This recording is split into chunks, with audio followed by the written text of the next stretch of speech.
Alright, today we're going to be looking at Black Lacquer by Tom Ford. I'll admit it, I'm a bit of a grizzled, jaded old fuck when it comes to new releases in the fragrance world. It's hard for me to pitch a tent over a new Sauvage flanker or some new Versace club fragrance that smells like white noise and regret. But when I heard Tom Ford was releasing something new this year, and that it was called something as fucking metal as Black Lacquer, my ears perked up, my heart rate elevated, and my mouth started to water. Because Tom Ford is really the only line that gets my motor running these days.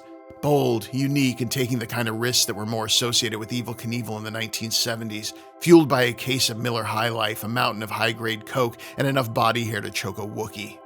Tom Ford's not interested in making another Aventus clone or some elixir that's going to get the soy boys all giddy. No, that motherfucker wants to give your nose something to think about, like the backwards guitar in the fifth verse of That's Entertainment by The Jam. There's a lyric in that verse that makes me think of this fragrance. A hot summer day in sticky black tarmac, feeding ducks in the park and wishing you were far away. Paul Weller's a fucking genius.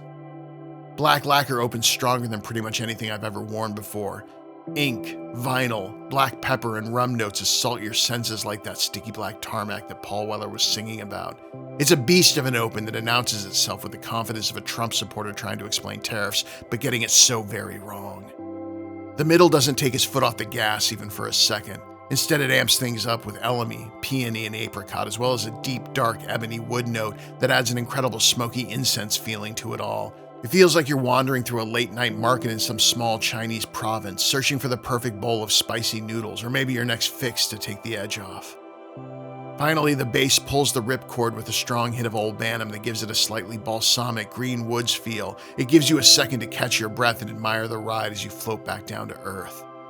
Presentation is the iconic private blend bottle in jet black with a black label. Like Smell the Glove before it, the question is how much more black could it be, and the answer is still none more black.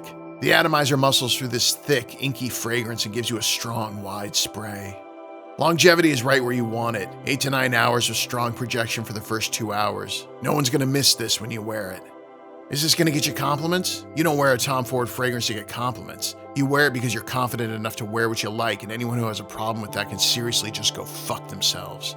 Final thoughts? This one's a dark, brooding fragrance. It smells like James Dean's leather jacket had sex with Joe Jackson's Big World album. Go find this, try it, and see if you're enigmatic enough to wear it.